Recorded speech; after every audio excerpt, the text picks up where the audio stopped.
So I'm going to continue basically the same lectures that Benjamin just gave you, so the same idea. And to remind, the idea is basically to close the bridge between the theory part, when you have those mugs, those theory, those Lagrangian, where you have all those theoretical ideas, all those different ways to approach the problem. And of course, what is key important for me is all those Feynman diagrams, so all those Feynman rules. And to bring that to basically what is observed in experiments, so a lot of collisions, a lot of histograms, and you want to see how much they match to each other. And in our field, especially in math graph, I think it's quite important with the arrow here going both directions. So from theory, I want to be able to explain data, but I want also try to help from the data to be able to explain what is the theory beyond the data. So I really want to be able to go in both directions. In practice, math graph is very good from the theory to go to the data, and that's actually the easy part, I would say. But from the data to go back to the theory is actually much more difficult. We try to help, but of course that's the work of experimentalists to take all those data and try to extract that. That's extremely difficult work, which is much more difficult to automate that you have a theory, what would happen in your detector. So, of course, what MATLAB is doing is simulation of collider events. You already seen actually this picture, so I'm not going to go back in details again. What we are interested here today at this moment is only the curve of it. So only the hard interactions, and that's only what I'm interested in. So tomorrow there will be a lecture by Leif about the potential, which is the second step. But here today it's really the hard interactions, and that's it. So why am I interested in that? Because I'm basically coming from a BSM background. I'm coming from the glorious day before LHC, where we can have any kind of idea and say, oh, we are going to discover it at LHC. And that's really in these hard interactions that you can have BSM. So if you are lucky to find one day BSM that would be here, that something will change in your descriptions. This is completely process dependent. That means for each process, I will need to do different computations. And that's what you do naturally every day. You say, oh, I'm going to study TT bar, ZX, or whatever. You specify your process. That's exactly specifying what's happened at the high energy. And what is cool here is that we know exactly what we are doing. We know the theory. We know it's a perturbative theory. So we know that we cut. So in these lectures, I'm basically going to cut at linear order. We're coming back to that in 1 second. But it can be improved. So we can go to next linear order, next to next, and so on. So we have everything here quite under control. So let's put the most important formula for today and probably for this whole week, actually. And that's what happens, what is the formula related to how do computations for simple collisions at LHC. So in this case, I have two protons, actually two quarks here colliding, going, it's a Drellian, so that's going to a zero of photons, and then that's decaying L plus L minus. And the cross sections can be computed. So at this stage, I don't specify where I compute it. Is it linear order? Is it next to linear order? And so on. That's not really important. There's, of course, 3 parameters. First, the energy of the collisions. That's the most important parameter. And then I have 2 scales, the factorization scales and the renormalization scale. I'm coming back to that in 1 second. Of course, in LHC, I don't collide quark, I collide protons. So there's a lot of particles that could have collided. And there are a lot of radiations coming with those particles. So that's what the factorization scale is. It's a separation between the hard interactions and all those radiations which is associated to my quark and my proton. So all those radiations will be included in my PDF, which can be naively said as what is the probability to find a given parton at a given energy, assuming that all very soft emissions are resummed inside my PDF. So that's what the PDF is. Then, of course, I need to integrate over all the final state phase space and also what is the energy of my initial particle x1 and x2. So that's my huge formula for today. If you have any questions, don't hesitate to stop me at any time. We're quite cool here, so don't hesitate. If something is not clear, just ask. So as I said, the cross sections, I didn't define it exactly yet. But we can do a perturbative expansions, and typically we do a perturbative expansion in alpha S, in the strong coupling. So we have multiple terms. So first, the lowest order in alpha S, and then we have the first order correction, second order correction. That's basically a Taylor expansion to any order here. So first order is called leading order, then NLO, and NLO, and so on. And as I said, today we are going to focus only on leading order. So the scale alpha, mu r, and mu f are actually really important if you do only leading order. In principle, if you do these full computations here, it should not matter which scale you use. You can put any value, your total cross-sections should always be the same. So those are scales which is called unphysical. They should not enter your computation, they should not matter which value you take. In practice, you will see that at leading order, you have huge dependency in those scales. So you can have up to 50% uncertainty in your full cross-sections simply by changing those scale by a factor of 2. So that is really huge issue at leading order. You have huge dependency in those scale, and that's why it motivates us to typically go to next leading order, where we reduce this dependency already quite a lot. That's the main motivations for NLO. Let's go back to these full expressions here. We already discussed this first term and saying that we are going to focus on leading order. I want to stress the importance of the PDF.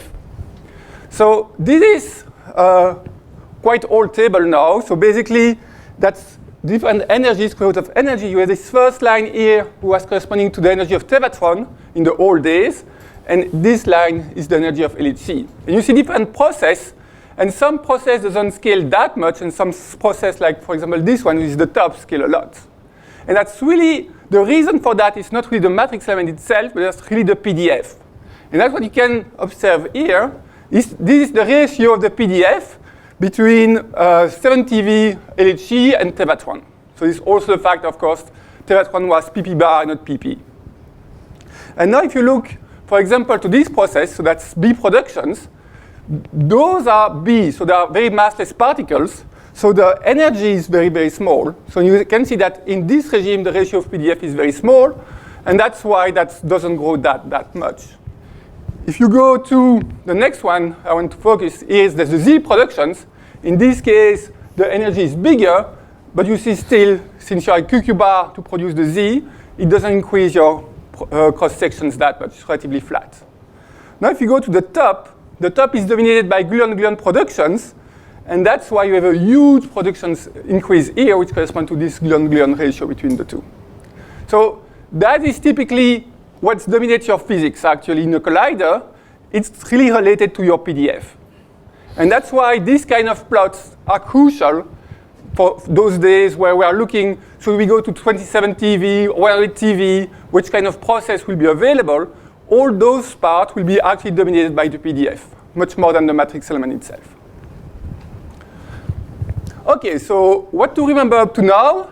So that the main part for the physics accessible is actually related to the PDF. That's we define the physics and process that dominates in your accelerator. And the second part is if we want to get rid of the huge dependency in those scales, mu f and mu r, you need to go to higher accuracy. You need to go to NLO or NNLO. In a rule of thumb, leading order is already quite good to predict shapes. So if you want to look at differential distributions and you don't care about the full normalizations, leading order is quite accurate. It's quite good to do that. If you want to have the full normalizations correct, then you need to go to NLO. Okay, so now let's move in the program how to do those computations automatically within MathGraph. And there are basically three main steps. The first step is to determine all the Feynman diagrams. So for that, you give me a model, you give me a piece of paper. In principle, I can determine myself all the Feynman diagrams. So that's what I call this part is easy enough. You give me a pen of paper, and everyone here in this room will be able to do it. Now for 222 is trivial enough. If you ask me to do all the 223, 224, 226, I'm pretty sure first I will take a lot of time, obviously, and then I will always forget one Feynman diagram or make a mistake on one or whatever. So it's boring task, but that's very simple to do. A computer is perfect for that, obviously. So I'm not going to discuss how in MathGraph we do that. It's just boring details and not really interesting. The second part is more complicated.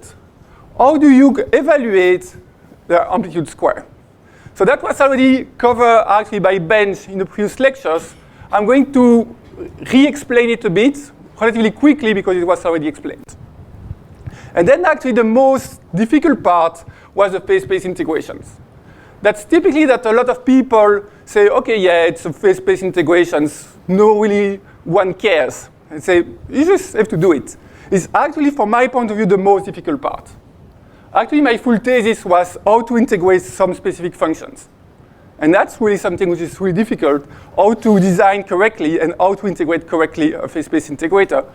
And I think that's something which is important for you to understand, that this is not something trivial, and you cannot do anything that you want, because otherwise that step is going to fail. So okay, let's, even if you see that already, let's refocus a bit on amplitudes and how to evaluate them. Okay, so as you have just learned, computing amplitude square is very, very slow, because you have a lot of Feynman diagrams, a lot of interference terms, and that's computations, it's extremely long to do analytically. So the solutions was to go to the computing directly the amplitude and not the amplitude square. And for doing that, we fix the helicity. So we take the helicity, we fix one helicity, then we evaluate the amplitude. When we have the amplitude, we just take the complex conjugate. That's a trivial operation. So then we have the amplitude square for that given helicity. And then we can do a loop. Now we go to the next helicity, redo the same. We go to the next helicity, we do the same again, again, and again. So we just have a huge loop. And each amplitude can be expressed like this. So the first part is all those red part, which is just helicity vectors. And we know, we open your textbook, Peskin and Schroeder, we know representations in 4 dimensions about those functions. So those are the actual lines that you will see in MatGraph. Of course, they will replace functions by some other crazy names. But there will be really 4 lines saying, okay, that's the wave functions associated to these particles, the wave functions associated to that particle, the wave functions associated to that particles. And then we combine them together, saying, oh, here we have a current, which corresponds to the photon. So we multiply those 2 numbers via gamma matrices, and then multiply the propagators. And this will give us the propagator, what we call the propagator wave functions. And that's just another line in the code. So what is really important here to understand is that in MatGraph, we don't have the analytical formula in itself. We just have a huge series of lines that describe your Feynman diagram step by step. And each of those lines corresponds to one propagator or one final state particles in your Feynman diagrams. And then finally, the last line, of course, is the full amplitude that we evaluate, which corresponds to the full stuff, this full green stuff here. So you already also seen this slide, actually. So saying, what is the speed of the computations? So if you have m Feynman diagrams or n particles, here I assume that if you have n particles, you roughly have n factorial Feynman diagrams, which is the correct order of magnitude at least. So that's why for the analytical computations, you have m square, because you have all those interference terms, and therefore n factorial square in terms of dependencies.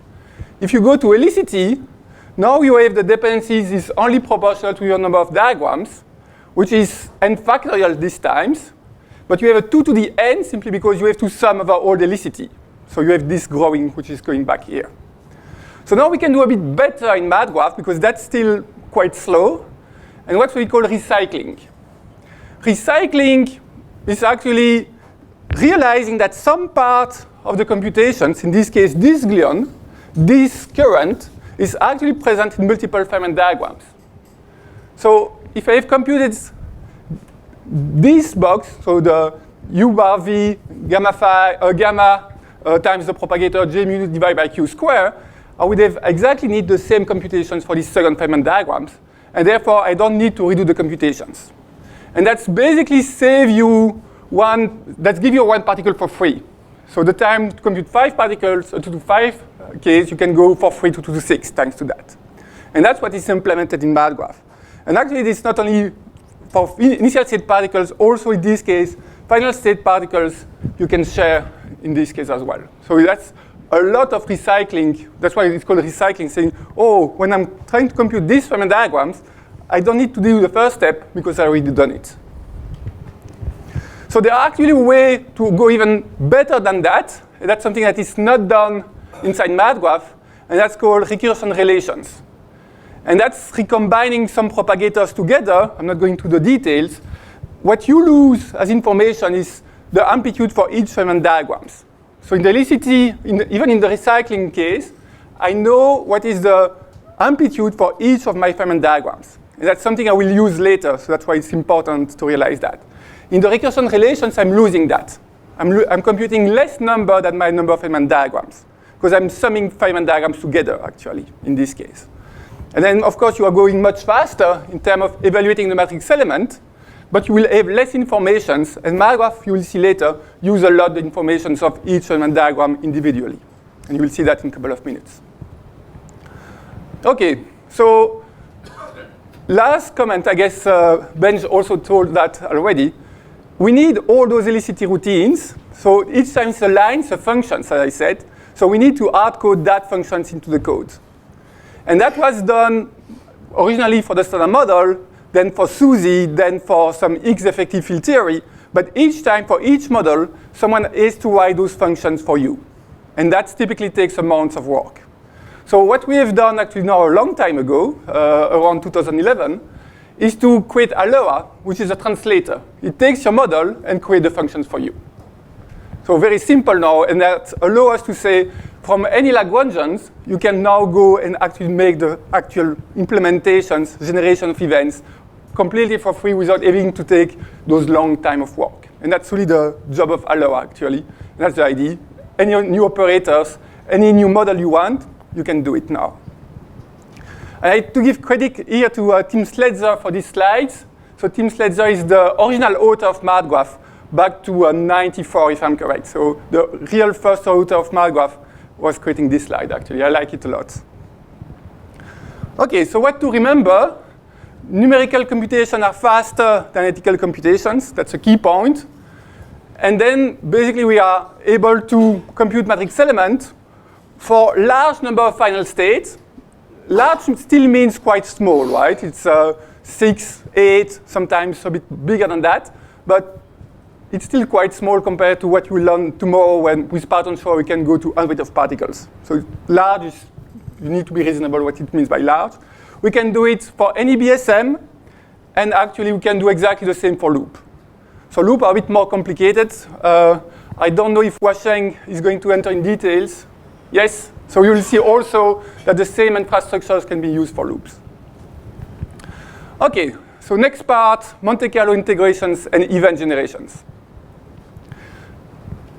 So that's what I was focusing about. So this integral is in principle quite simple. The only issue and the main issue here is the dimension of the phase space. We're interested not in 2 to 2, not in 2 to 3, but typically in 2 to 4 at least, 2 to 6. So this number of dimensions is actually quite large. And that's a key important point. So of course, we also want inside MathGraph to have something which is quite generic and flexible. So we want to be able to generate the phase space integrator for any model that you provide, for any process that you provide. So we need to have something that reacts to what you are asking us. And now, of course, we're not only interested in doing the phase space integral here, to have the cross sections. What we want to provide is events. So we want to provide representatives, so that histograms that can say, OK, that's what you're going to observe in the detector for a given PT, for a given. So we really need to have events that after that can be passed to the Parton Shore and so on and so on. So we need to have a way to generate representations of what you observe in the detector at the end of the day. OK, so let's go back to very simple stuff. So here I'm going to, for the moment, focus on 3 functions, 3 very simple functions, a cosine that you can all integrate analytically. If you remember, if it's plus sign or minus sign, I never do. The second function is also very simple, more difficult to integrate analytically. It's the Bragg-Wigner, obviously. And the third one is, of course, very simple as well. It's simply a flat function. So if you open textbooks in mathematics, you will learn that there is 3 main methods you can do here.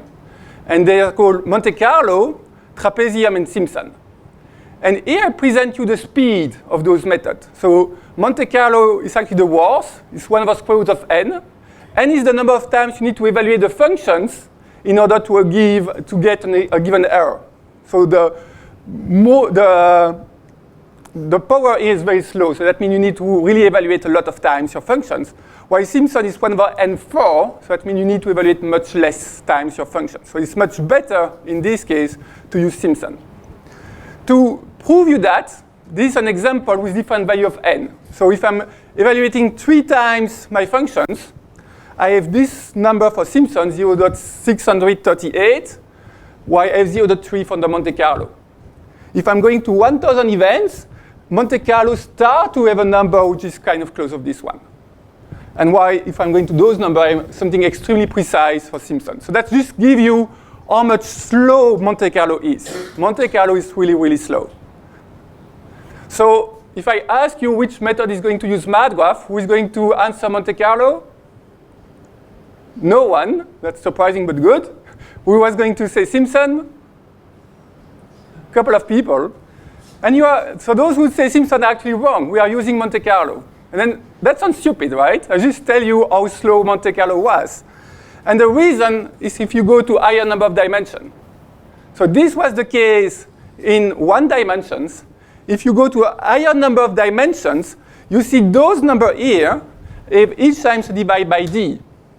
So now if you go to dimensions 8, Simpson was my fastest method, is now as slow as Monte-Carlo. If I'm going to d equal 10, Simpson is start to be even worse now than Monte-Carlo. And since we are interested in that regime, high number of dimensions, Monte-Carlo is actually now the best.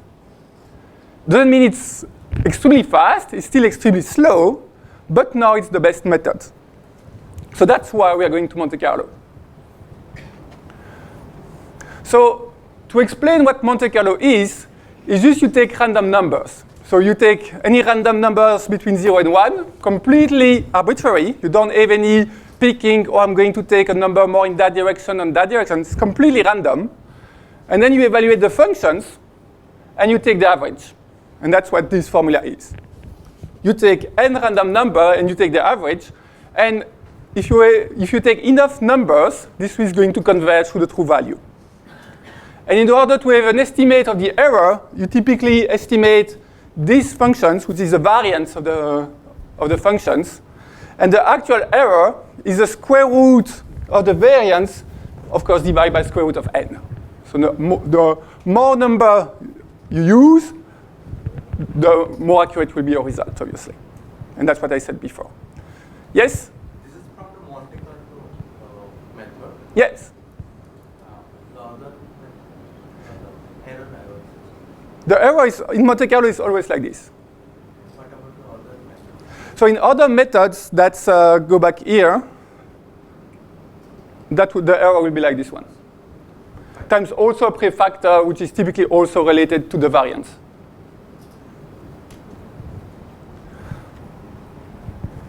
So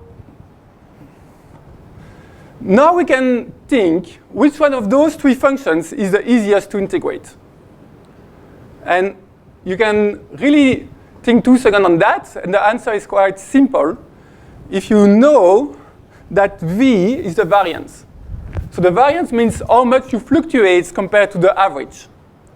And here you have a function which fluctuates a lot. That's a Break-Wigner. You expect to have a huge number here, a very small number here. So that varies a lot. So this will be extremely difficult to integrate with this method.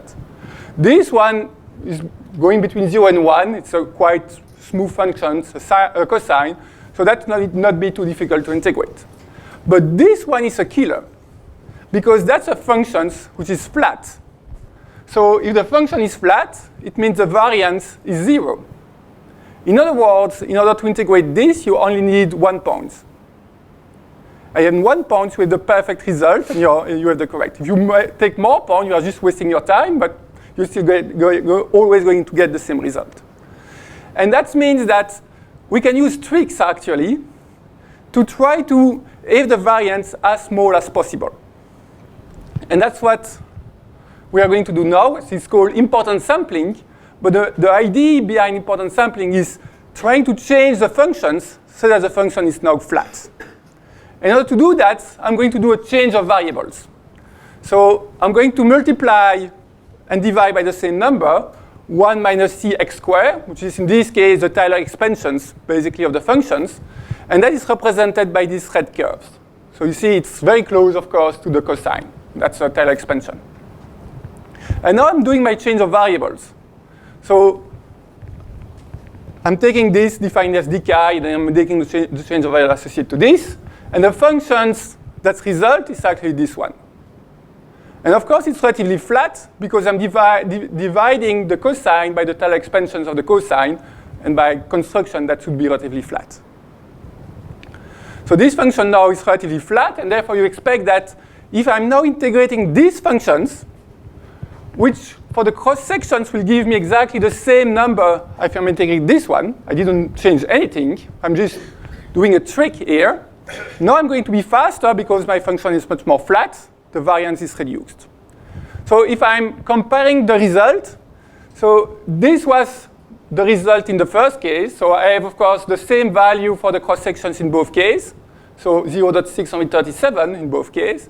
But now you can see that my variance is modified. So in this case, my variance is actually 10 times smaller than this one, which means that in order to integrate this, by using these tricks, I'm going 100 times faster. So that's a speed of a factor 100. So it's huge, but at the end of the day, it's just a change of variables, which makes my functions flatter. Okay?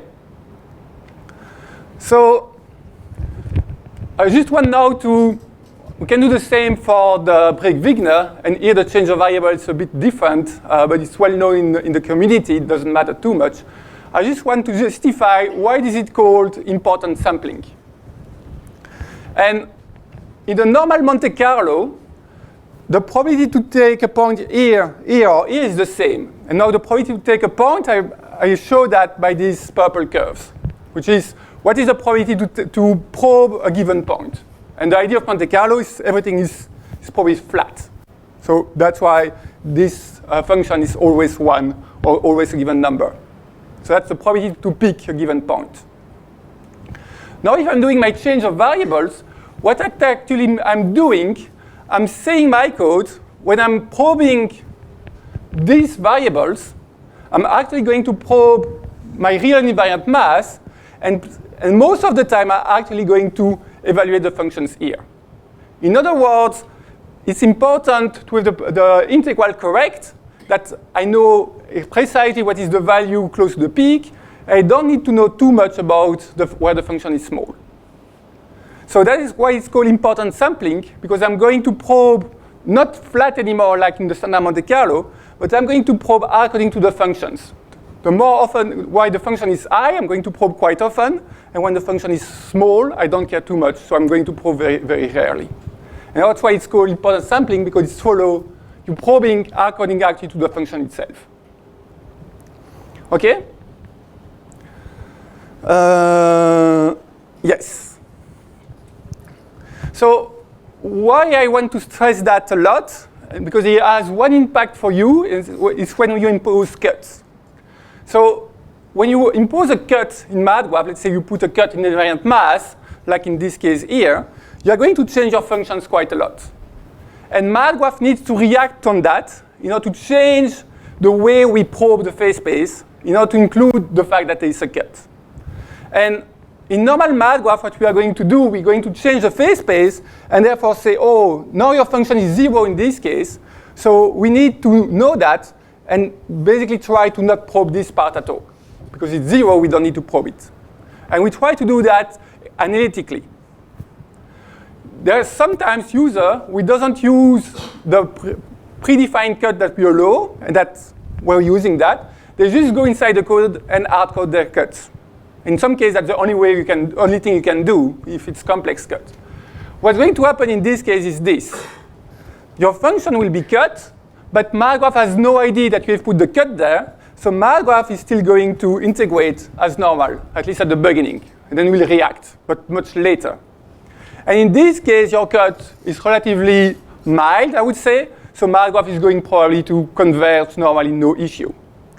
Now if I'm going to do the same now, but with a very strong cut, So now I'm basically cutting my full Bragg-Wigner. So I'm putting an invariant mass cut to 100 times the mass of the particles here. So very, very strong cut. If I'm doing inside MADGRAPH knows, oh, okay, you are cutting the full Bragg-Wigner, so I'm going to react. And I'm only going to probe this part here. And all this part, we never try to reach it at all. So we exactly react in advance. We know there is a cut. We fully change our phase space integrations according to it. If you were hard-coding the cut yourself without telling MADGRAPH that you have a cut, what's going to happen? MADGRAPH thinks there is no cut. And therefore, it's going to launch a bunch of events, actually a lot of events here, and will always receive the same answer from the code saying your cross-sections, your value for your functions is always 0. And after a point, which is typically a couple of million of events, since you will never have a value different of 0, MADGRAPH will return 0 in this case. It's just saying, okay, my function is always 0, that means this contribution is 0. And if that's what you are interested in, of course, that's not the correct value. And that's the worst case scenario, but still simple enough, because if you receive 0, you realize it. But sometimes you can just receive wrong numbers, and then it's really, really bad. So that's why you need to be careful about cuts. OK, so going back to importance sampling, what we do now in importance samplings, we generate of random points, but not in a flat distributions anymore, but in the distributions that is very close to the functions that you're integrating. So that's why it's called importance sampling. So this, in other words, just a change of variables which makes the function flat, which allow to have much faster phase space integrations. And the key points here is that we need to know the approximate of the functions in advance. And that's something that we need to. Now, on top of that, what we can also use is called adaptive Monte-Carlo. And that's, we'll never know perfectly what is the best approximate of the functions. We need to have one. We need to have a good one to start. But what we can do is to improve this approximate by learning the function, by machine learning. That's a popular word those days. And basically to create an approximate of the functions on the flight. So that's what is called Vegas. And the idea is just going back to one dimensions first. You have your functions, going back to the simple cosine, and you can just create bins. And you're going to fluctuate the size of those bins so that in each bins you have the same contributions of the integrals. And that's what Vegas is going to do. And like that, it's going to know an approximate of the integral. It can use it to fasten the phase space integrations. That's the basic idea of Vegas. Now there's a huge problem in Vegas is the memory.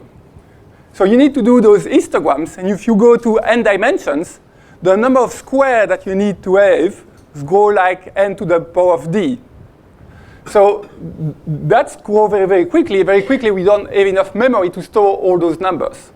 Also, it means that you need to have enough evaluations to probe all those histograms in nd. So that's also a problem. So the solution to this problem is saying, OK, I'm going to use projections on each axis. So I'm going to use the trick of the histograms, but I'm going to project my full functions only in one dimensions. And now I have n dimensions, and on each of those dimensions, I'm probing one histograms. But then I'm losing all correlations due to that. So if my functions looks like this, so it's as peaks align with the axis, these approximations work very, very well. Now if I have this, since I actually have a strong correlations between my x and y variables, but not expressed, but it's a rotations technically, this Vegas will fail completely. And that's another level of optimizations, and that's what I'm going to do there. I'm saying the same now in different plots. So now if you look from the top, this is where the function is big. All the white spot where the function is close to 0. What you're going to see how Vegas converge in this case is going really to have a lot of bins where the function is high and very small number of bins where the function is small. So that will be really optimal, and you will learn this automatically. Now if you have this, it's very difficult to write, to change the size of the histograms here, to have a nice convergence. So you're going to probe a lot of times here. And that's why your conversion will be slow. So the solution, obviously, is to make a rotations. That means, again, you need to know in advance what is your functions. And that's also stuff, of course, that we do in MATGraph. Okay, let's go a bit more specific to particle physics now, because up to now, I could have given the same talk to chemistry or whatever I want. So now, if I'm looking at my Feynman diagrams here, a simple 2-2 process, QCD, you see that I have different peaks. One, the S channel, one is the T channel, and what is the U channel. So I have a lot of different peaks. I need to do these approximations, and it's very difficult because I have so many Feynman diagrams. So we use the tricks implemented a long time ago by Fabio, which is called important sampling. What is the exact name, Fabio? I don't remember of this. Yes, thanks. I was looking last time for it. So it's single diagram enhancement. So you multiply and divide by the sum of the amplitude square. And that's why here I need to know each amplitude individually. If you remember in the evaluation of the matrix element, I was saying, oh, I will need later each amplitude individually. And that's because of this, that I'm doing that. And therefore, in the Helicity formulas that we use, evaluating these are for free now. The free is not really true because that means we cannot optimize more, but that's the idea. And now we put this first sum here outside of the integrals, and now we have a sum of different integrals to evaluate. So we pass from one big integral that was very difficult to integrate to a bunch of integrals to integrate. And what is... So the interference terms are not in the summation? Yeah, not in the summations, correct. Correct. So that's a crucial point. I will come back in 2 seconds on it. So now it is, actually it's basically now. So this ratio here is basically 1. The only difference between the numerator and the denominator is actually the presence of interference in the numerator and the absence of interference here. So that's the only difference. So this is basically 1 as long as the interference is negligible. And that's the huge assumptions that MATGraph is going to do for the phase space integrations, is that interference are negligible. In most of the cases, it's correct. Of course, in some cases, some people want to integrate here interference-only terms, and that is a nightmare for me because I don't know how to do the phase space integration. We are still using that, the exact techniques, but it's really not on solid ground anymore because the assumption here, interference should be neglected. I mean, can be neglected. Of course, you see, and I want to stress that, this formula is exact. My integral is still the full integral with the interference. So MATGraph doesn't neglect interference itself. It's just for the optimization's point of view, if we want to integrate that in an efficient way, I'm assuming small interference. If the interference is big, that means my optimizations will be bad, my code will go slower, in worst case scenario, I can have bias or wrong result. In very, very case, basically, where you have only interference here. So this is really nice because now I'm integrating only one single diagram at a time, actually. I have n integrals corresponding to my n Feynman diagrams. And if I have one single Feynman diagrams, I can do all those rotations, all those important samplings, because I know exactly what is the propagator for that Feynman diagrams. I know exactly how everything behaves. The second interesting point here is that I have basically split my problem in a lot of small problems. So I can now basically send that on a cluster, and I've basically parallelized my computations. OK, so what is to remember for this part, that phase space integrations are difficult.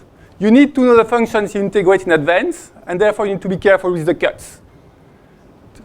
I always prefer cuts that are provided within MATGraph than cuts that you will hardcode yourself. Sometimes you don't have choice. And then, OK, we split the computations in a lot of smaller parts. OK? So now maybe the most important part, I would say, is so far I've concentrated myself on how to compute that integral, how to compute the cross sections. What we really want is actually how to generate events. And what is nice in itself in the Monte-Carlo method is that actually I'm probing randomly. So I have no correlations between my events, and I can simply use those as representative of my computations. So I'm already generating a lot of events here, and I have no correlation between my events, so in principle I can use them, because everything is random at the end of the day. The issue is, of course, so let's assume that I'm not using importance sampling first. What I'm going to do is it's random sampling. I will have as many events between 0 and 0.2 as the number of events between 0.8 and 1. That's why random is. You don't have any preferred directions. And of course, that's not what you want. You want to have your events distributed like in nature, which means you want to have less events in the last bins compared to the first bin, around a factor of 5, but I'm not sure that's the ratio on the plot. I'm not sure it's exactly correct. So that's what you want. You have the number of, in each bin, in any observable that you can construct, to be proportional finally to the functions that you're integrating. So that's the idea. So all we are going to do, we are going back to the formula here. I'm going to do it quite theoretically first, and then give more a bit feeling about what it's doing. So my integral, I rewrite it as a random sum. So I have n random number, and I'm taking the average. That's what Monte-Carlo is. So now what I'm going to do, I'm going to multiply and divide by the maximum of the functions. So this is a strong assumption in itself. It's meaning that your functions are the maximum. So you need to have cuts in your functions. You know, your functions need to be regulated. If you have things like soft collinear divergency, or if you have your matrix element is not defined everywhere in your phase space, you need to have a cut so that this maximum exists. Typically, if you have E plus A minus to E plus A minus, if you go to a very small energy, you will have a divergency, and that's something that will prevent the function to have a maximum. So that's something you have to put a cut. So in my graph, if you have a matrix element which diverges, and you try to do the phase space integrations, the maximum will be updated every time we update the maximum, and you will fail to have enough events, and it will take a lot of times to reach that. Then at the end of the day, we'll say, this is my cross-sections, typically with a huge error because your matrix element diverge, and typically you will say, I generate 1, sometimes 2, sometimes 3 events. And that's a sign that your matrix element diverge, and that my graph fails to find a correct maximum here, because there is no maximum. So, okay, I've multiplied and divided by a maximum, and now I'm going to reinterpret this as a probability. So that's the ratio between a number, and this ratio will always be at the end of the day between 0 and 1. That's actually a second assumption here. Why between 0 and 1? That's assuming that f is always positive, which is true at leading order, so I will stay with that today. If you go to NLO, that is not true anymore. That number will be between -1 and 1, but okay. So here I'm assuming between 0 and 1. And then I'm going to reinterpret this as a probability to keep or reject my events. Saying, actually, I can reduce my sum and reject a lot of events. I said, in those last bin, I was probing too much often. I was probing very, very often. So that's bad. I want to have less events there. And I'm going to use that as a probability to accept or reject my events.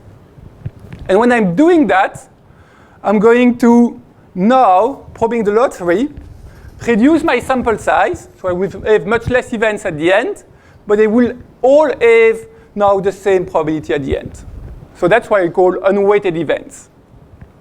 So to show exactly the same procedure, but now graphically, what I'm going to do, randomly I'm picking a point. That's my Monte-Carlo procedures. I'm taking random points. So in this case, I'm taking 0.6. I'm going to evaluate my functions, that what I need to do anyway to make my phase space integrals. And then I'm going to throw a random number, in this case I call it y, between 0 and the maximum of my functions. So you can, in this case, maximum is 1, so it's very simple. And either my random number will go below the curves, in that case I will keep the events, or will go above the curve, in that case I reject the events. And that's allow me to say that if my function is small, I'm going to reject most of my events. If the function is high, I'm going to keep most of my events. It's exactly the idea of I want to, at the end, have my distribution shape exactly like my distributions.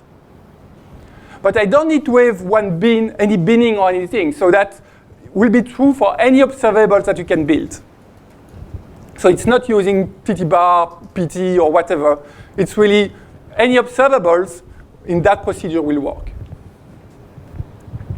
So now if I'm going back to importance sampling, what it does basically is now that instead of probing the function in a flat way, I'm probing my functions in a slightly different way, which is very close to my functions itself.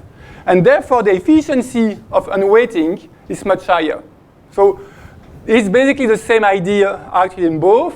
And that just means importance sampling is done before. That's just faster on your code. It's much faster to generate 10,000 events. But the same idea all, basically.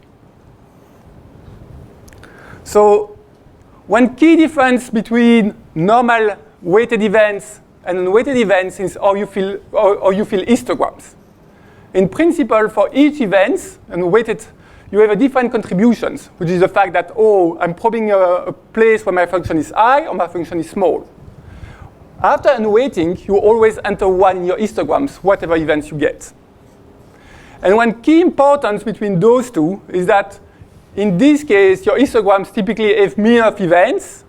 And for the same accuracy here, you only have 10,000 events.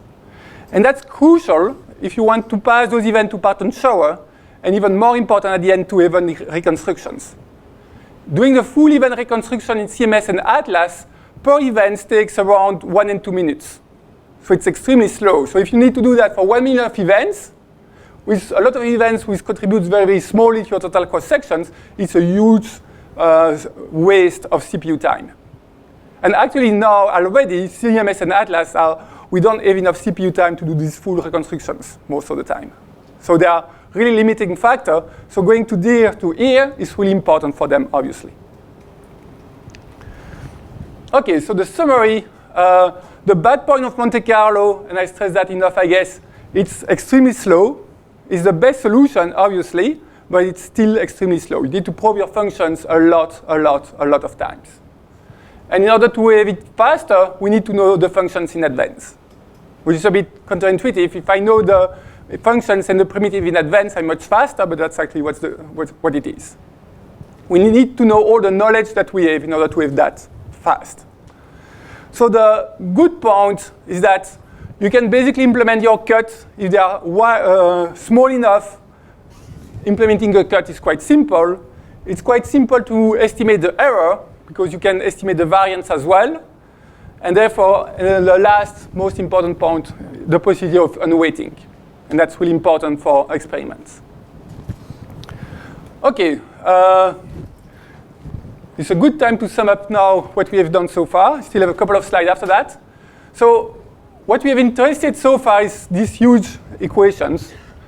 I've stressed the importance of PDF. Evaluation of the matrix element, we do it numerically. It's much faster than ethically. And the phase space integrations, we need to know in advance what we're integrating. So it's not a black box when you enter functions and it returns for you the phase space out of magic, like a bit like a neural network would do. We need to know in advance what functions you put in, and that's how we get the result. Okay, so now I want to go back more on what MATLAB can do. And for that, I'm going to describe quickly the different type of physics that MATLAB can do, and that's going to be explained more in details tomorrow and after tomorrow, more in details what that means. So the first type of computation is what I've basically used so far. It's called fixed order computations. So I'm doing computations at linear order or next to linear order without any pattern show at all. And for this, when there is a check mark, that means MATLAB MCNLO is able to do that computations. Here at tree level, here for loop-induced processes, but technically a tree-level linear order as well. And those one different type of NLO. NLO in QCD in the standard model, NLO in QCD for the BSM physics, and NLO electroweak in the standard model. So this is technically still in beta, but it's available, publicly available. So the second computation is to be able to use those events and pass them to the pattern shower. So that means that you need to be able, at this first stage, to generate unweighted events. And therefore, this check mark is basically what I've discussed 5 seconds ago. So we can also do that at NLO. We can also generate events at NLO, and that will be explained later. We're not going to explain today. And that's much less trivial how to generate unweighted events at NLO and pass them to the parton shower. We cannot do that for the moment at NLO in QED with some issue there. And the third step that will also be described tomorrow, at least at leading order, and cover a bit of NLO already, is to have merged sample. So if you want to express your jet correctly, you need to have the high multiplicity jet. So you need to have your full matrix element, and you need to use Markgraph for TT bar plus 3 jets if you want to observe correctly the 3 jet in the final state. But then you also want to have the source jets described correctly, and for that you need the parton shower. So what we are going to do is going to merge the sample with some magic that will be explained by Leif. And in Markgraph, you're going to generate TT bar sample, TT bar plus 1 jet, TT bar plus 2 jet. Then you run the parton shower of all those samples. You have a lot of double counting, and that's where you need to apply a lot of magic in order to remove those double counting and combine all those samples together in a coherent way. And that's what we call merging. And then we can do it at 3 levels. We can do it at NLO. And of course, for BSM, it's always complicated. So that's why I put a point mark. And we cannot do it, of course, in electroweak. So that's basically the status of all the type of computations that we can do in Markgraph so far, which is already quite large. And of course, we're going back during those lectures more in details. It's very short descriptions of all those steps. But what is parton shower, what is merging, that will be explained more details tomorrow. What does question mean? Well, because if I put a yes, people complain. If I put a no, people complain. So I put a question mark. If I don't want to enter extremely long discussions, that's, let's say it's an open debate. That's why I put a question mark. In a lot of cases, you can do it. There will a lot of cases where you cannot do it, and therefore, it's really in the between. This also take care of the final state radius. Yes, yes, yes, yes. Yeah, in this example, it's on initial state. You can also do for final state. OK, so good, I'm on time. So I want quickly to show up a couple of leading order features that you will learn basically during the tutorial. I'm not going into details. But we have in Markgraph methods to compute the width. Width are extremely important for physics, obviously, the fact what are the width of those particles. Those are not technically leading order computations. That's a full order effect, but it's of course important to include them. And in Markgraph, we have an auto width, and we'll probably cover that a bit in the tutorial. We also, that I'm sure that we're going to cover in the tutorial, how to do a parameter scan. We have a module for that.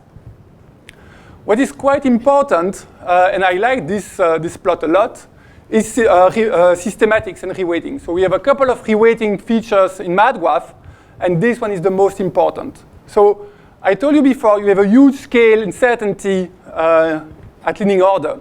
And that's actually what I mean by that. So this is TT bar productions, and this is the, what is it? It's the square root of S. Okay, so that's the invariant mass of the TT bar system. And those error bar represent what is the difference if I change mu f and mu r by a factor of 2. So if I multiply those by 2 or divide by 2, my predictions fluctuate in that range, which is around 40%. So it's a huge fluctuations in that case. Now what is interesting, if I'm doing now removing the normalizations, you see that it shrinks quite a lot. So that's what I say, that leading order, the shape is well described, but the total normalization, which is included here, is not well described. In order to do those plots, in principle, I would need to do 9 computations of Markgraph, one into other, and each time change those factors, mu f and mu r, by a factor of 2 up or down. And that would be slow. If I need to do the same for PDF, I need to do 100 different computations. So we have a method which is called reweighting. Instead of doing 100 different computations, I'm actually tracking in Markgraph in advance all those factor centers, and then I'm just reevaluating a polynomial in order to fluctuate those points here. So that's what we call reweighting, and that is extremely fast. To do those 100 computations, it takes me around 20% more time than doing 1 computations. So it's actually quite efficient. Interference terms are also included. As I said before, this Z photon interference 2 to 2, that's simple enough. My graph can handle that for the phase space integrations. If you try to do interference for 2 to 6, the phase space integrator will break down most of the time. We also have a plugin, so that's a way to customize completely the code, like MatDM, that will slightly described probably on Friday, and here MatDump, which is another plugin, which change the physics we can approach with MatGraph. We have interface, so you are all, you will see that in the afternoon, not only to run MatGraph, but run the full chains from MatGraph. So we can say, run also PTIA 8 with those parameters, run also Analysis 5 to do the plot, or run DELF to do the detector simulation, and so on and so on. So that's all what I call interface. That code's not developed by us. We don't want to take any credit here, so you still, when you use them, give the proper credit to the author, obviously. But that's code that you can run from us so that you don't have to manually move the files and stuff like that. And finally, and I still have a couple of minutes, good. Now with approximations, I'm going to describe a bit now. OK, so now with approximations, this is a VBF process, and I have my 2W decaying in 2 leptons. So this W leptons neutrino and this W leptons neutrino. So I have a 2 to 6 final state, but I'm really interested actually to 2W decaying. But if I want to do the full computations, what I actually have, I have a bunch of diagrams like this, which I call non-resonant diagrams. I don't have my 2W, which decays after. In this case, I only have 1. So that's not really what I want, but if I want to do the real computations, I need technically to integrate all of them. And that, of course, will slow down the computations, as you can expect. But in practice, these diagrams, when those W are on shell, completely dominates over everything else. And that's because of the width. So a practical method is to say, I'm only interested in the on-shell contribution, so when those particles are on-shell, because that's where those diagrams are going to dominate compared to all the other diagrams. And therefore, you can say, I'm going to neglect that. So this is based on now with approximations. So if you go back to these integrals, which is the break-Wigner that we saw before, you can resolve this, and if the width is small enough, you can resolve this by a delta function times a prefactor, which is 1 over the width. And therefore, saying in other words, the full cross-sections is the productions times the branching ratio. This, of course, is correct, only now with approximations in the width is small, also because otherwise, those diagrams here are not negligible.